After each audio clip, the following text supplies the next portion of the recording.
خاک فارس کا مسافر قسط 26 تحریر عبد المالک ہاشمی لینا سے تخلیہ میں ملاقات ہوٹل کی لابی سے جب میں اوپر کی جانب مڑا تو ایک مسئلہ ابھرتے سورج کی طرح نہیں بلکہ ڈوبتے دن کی ماند پڑتی روشنی کی مانند میرے سامنے تھم گیا۔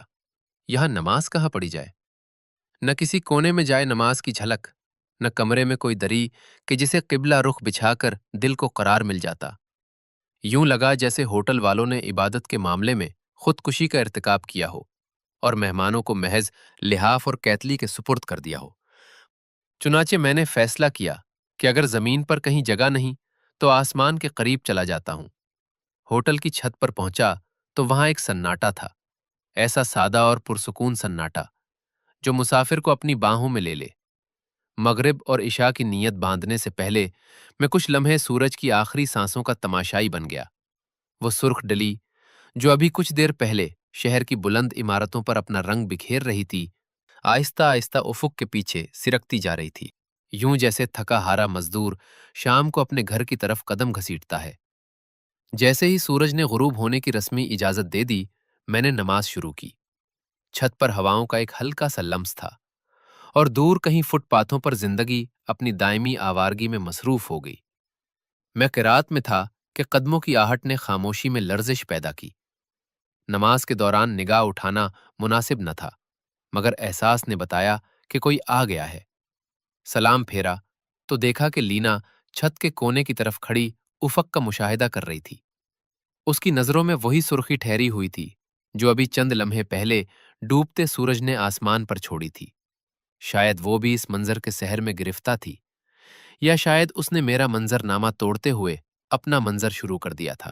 ہیلو ہائی کی رسمی آداب کے بعد ہم دونوں کافی دیر تک یوں محو گفتگو رہے جیسے دو اجنبی مسافر ایک ہی پل کے نیچے بارش رکنے کا انتظار کر رہے ہوں اور وقت نے ان کے درمیان ایک چھوٹا سا مکالماتی خیمہ لگا دیا ہو۔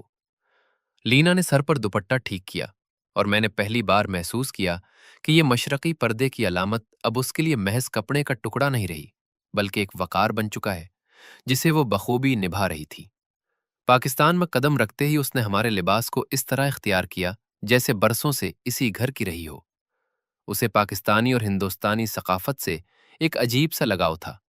مشرقی لباس کے ساتھ اس نے مشرقی حیا کو ایسا اوڑا کہ میں خود سوچنے لگا، ہم مشرقی لوگ بھی کبھی کبھی اس حیا کو اتنی خوبی سے کیوں نہیں اوڑھ پاتے؟ گفتگو کے دوران اس نے بتایا کہ وہ نیپال میں بطور نرس کام کرتی رہی ہے۔ اس کے لہجے میں وہی تھکن اور نرمی تھی جو دنیا جہان کے درد رکھنے والی نرسوں کے چہرے پر ہوتی ہے۔ میں نے ہلکی سی مسکراہٹ کے ساتھ پوچھا، تو نیپال کی وہ یخ بستہ راتیں اور کھڑکیوں سے جھانکتے بدھ مت کے مجسمے کچھ یاد آتے ہیں؟ وہ ہنس پڑی۔ نیپال تو ٹھیک تھا، مگر پاکستانی چائے کے بغیر اب کسی ملک میں دل نہیں لگتا۔ بہت بڑی بات کہہ دی تم نے۔ میں نے دل میں سوچا، ہم پاکستانی خود کبھی نہ سمجھیں کہ ہماری سب سے بڑی خوبی یہی بے ساختگی ہے، مگر ظاہر ہے میں یہ فلسفیانہ کیفیت فوراً بیان نہیں کر سکتا تھا۔ انسان کہیں بھی ہو اپنی خوبیوں کے اظہار کے معاملے میں تھوڑا کنجوس ہی رہتا ہے۔ باتوں کے اس سلسلے نے ہمارے درمیان ایک عجیب سی ہم آہنگی پیدا کر دی۔ ملاقات کے بعد بھی لینا سے میرا رابطہ ای میل کے ذریعے قائم رہا۔ ایک ای میل میں اس نے لکھا کہ وہ اب جنوبی افریقہ کے ایک اسپتال میں بطور نرس خدمات انجام دے رہی ہے۔ پھر یوں ہوا کہ میرا ای میل ایڈریس بدل گیا اور رابطے کا وہ دھاگا جو برسوں سے باریک مگر مضبوط تھا اچانک ٹوٹ گیا۔ نیکٹر سے مراسلہ بازی کا سلسلہ کچھ یوں چلتا رہا۔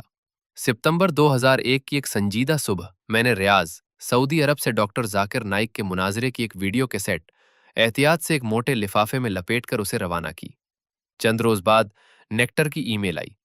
لکھا تھا کہ بیلجیم کے ڈاک کا املخ سفید لمبے کوٹوں میں ملبوس، چہروں پر حفاظتی ماسک چڑھائے کہ دروازے پر یوں نمودار ہوا جیسے کسی نامعلوم خطرے کی سرحد چھو کر واپس آیا ہو۔ کیسٹ کو اس کے سامنے کھولا گیا جیسے اس میں کوئی دھڑکتا بم مقید ہو۔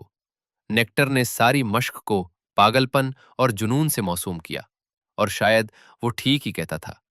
دور کہیں بحر اوقیانوس کے پار نیو یارک کے ورلڈ ٹریڈ سینٹر کے گرتے ہوئے جڑواں ٹاوروں کی دھول ابھی فضا میں معلق تھی۔ دنیا اچانک مشکوک ہو گئی تھی اور ہر پارسل، ہر لفافہ اجنبی کہانیوں کی طرح کھولا جاتا تھا۔ کچھ ہی دنوں بعد نیکٹر اور لینا اصفہان سے ہمدان روانہ ہو گئے۔ وہاں سے وہ بازرگان کی سرحد پار کرتے ہوئے ترکی میں داخل ہوئے اور ترکی کے راستے یونان اور مشرقی یورپ کے کئی شہروں سے گزرتے ہوئے آخرکار اپنے وطن بیلجیم پہنچ گئے۔ ادھر میرا ایران کا سفر ابھی جاری تھا، اپنی ہی رفتار اور اپنی ہی کہانی کے ساتھ۔ اصفہان میں ایک دن اور ایک رات قیام رہا، مگر یہ مختصر سا قیام بھی یادوں میں ایک پوری عمر کی طرح ٹھہر گیا۔ انہی چند گھڑیوں میں شہر کے کچھ نمایاں اور دل نشیں مقامات دیکھنے کا موقع ملا۔ نقش جہان اسکوائر، بازار قیصریہ، مسجد شاہ، مسجد لطف اللہ، آلی قاپو محل، سیو سے پل اور خاجو پل۔ نیکٹر نے ملاقات کے وقت خاص طور پر ان جگہوں کی سیر کا مشورہ دیا تھا، جیسے کوئی پرانا مسافر نئے مسافر کے ہاتھ میں شہر کا خفیہ نقشہ تھما دے۔ اس قسط میں میں صرف نقش جہان اسکوائر کی سیر کا احوال بیان کر رہا ہوں، اس وسیع میدان کا جو صدیوں سے اصفہان کے دل کی طرح دھڑکتا آ رہا ہے۔ نقش جہان اسکوائر۔ اصفہان میں ایک دن اور ایک رات کا قیام تھا، مگر اس مختصر قیام میں بھی کچھ مناظر ایسے دل میں اترے کہ اب تک ٹھہرے ہوئے ہیں۔ انہی مناظر میں سے ایک نقش جہان اسکوائر، جس کا نام ہی اپنے اندر پوری دنیا کا عکس سمیٹے بیٹھا ہے۔ فارسی میں نقش عکس کو کہتے ہیں اور جہان دنیا کو۔ یوں گویا یہاں قدم رکھتے یہ آدمی محسوس کرتا ہے جیسے کسی نے دنیا کا پھیلا ہوا نقشہ ایک میدان کی صورت بچھا دیا ہو۔ اسے میدان شاہ یا میدان سلطان بھی کہا جاتا ہے، اور میں تو صاف کہہ دوں یہی وہ دو منزلہ چھتے دار بازار تھا جسے دیکھنے کی خواہش نے مجھے اصفہان آنے پر مجبور کیا۔ جب پہلی بار اس کے دہانے پر پہنچا تو دل نے کہا، یہ منظر تو دور سے ہی کہہ رہا تھا کہ مجھے دیکھنے کے لیے آؤ، اب آئے ہو تو ٹھہرو بھی۔ نقش جہان اسکوائر ایک باقاعدہ مستطیل شکل میں بچھا ہوا ہے۔ پہلی نظر میں مجھے کرمان کا گنج علی خان اسکوائر یاد آیا، مگر فوراً ہی احساس ہوا کہ یہ نسبت بھی کچھ ویسی ہی ہے جیسے عام سیلا والی گلی کا ایک کزن اچانک دبئی کے برج خلیفہ کا پڑوسی نکالا ہے۔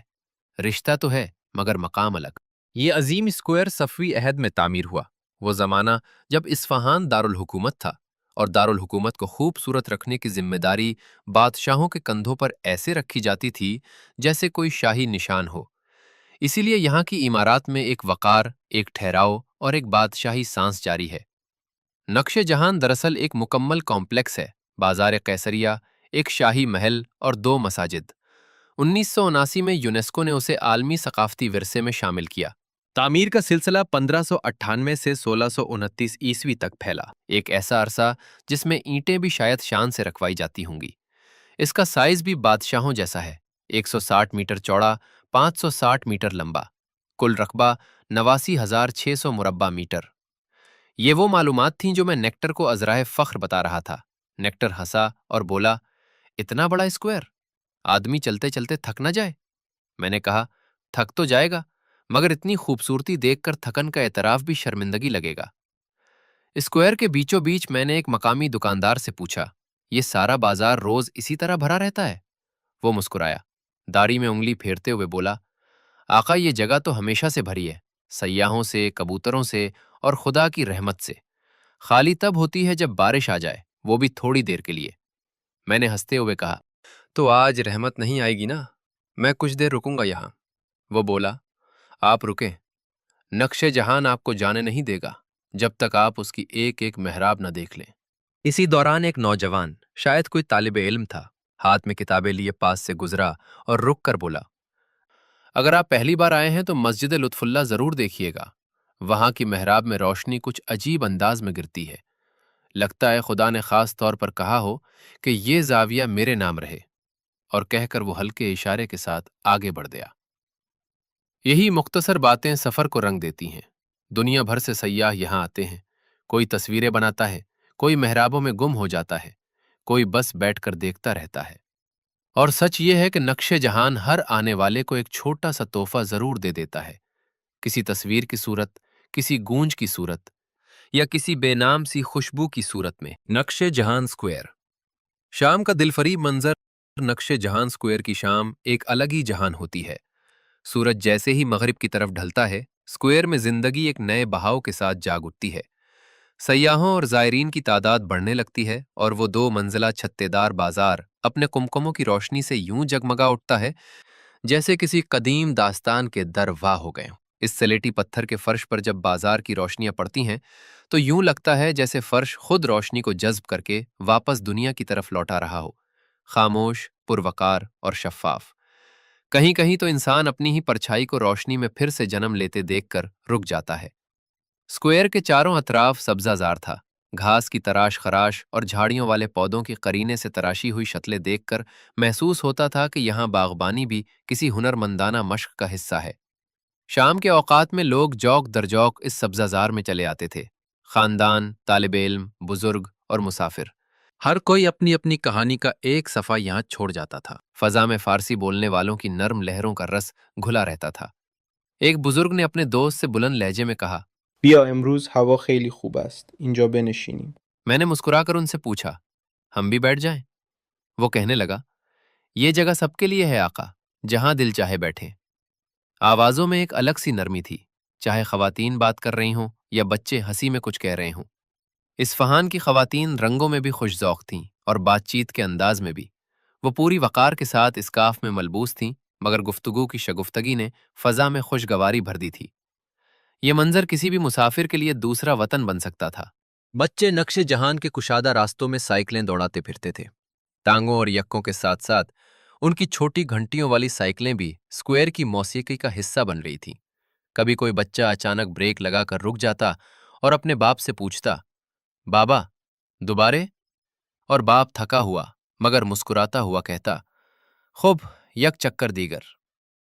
اسکوائر کے بڑے تالاب کو فواروں اور دیدہ زیب روشنیوں نے جیسے گل رنگ بنا دیا تھا۔ پانی روشنیوں کو توڑ کر انہیں بے شمار ذروں میں تقسیم کرتا، اور یہ ذرے ہوا کے ساتھ ہلکے ہلکے جھولتے تھے۔ ہر طرف گہما گہمی تھی، کھانے پینے کی خوشبوئیں تھیں، بچوں کی آوازیں، سیاحوں کے تبصرے، مگر حیرت انگیز طور پر کہیں گندگی کا نام و نشان نہیں تھا۔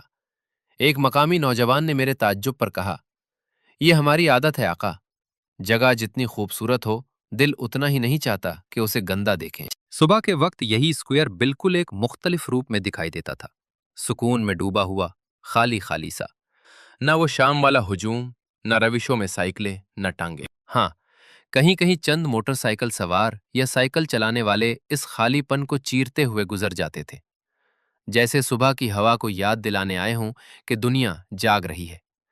یہ منظر، یہ روشنی، یہ لہجے، سب مل کر نقش جہان اسکوائر کی ایک مکمل تصویر بناتے ہیں۔ اگر آپ کو یہ ویڈیو پسند آئی ہو تو اسے لائک کریں، دوسروں تک پہنچانے کے لیے شیئر کریں، اور مزید ایسی ہی معلوماتی ویڈیوز کے لیے ہمارے چینل عبد المالک ہاشمی کو سبسکرائب ضرور کریں۔ نئی اپڈیٹس کے لیے بیل آئیکن دبائیں تاکہ آپ کو ہماری ہر نئی ویڈیو بر وقت مل سکے۔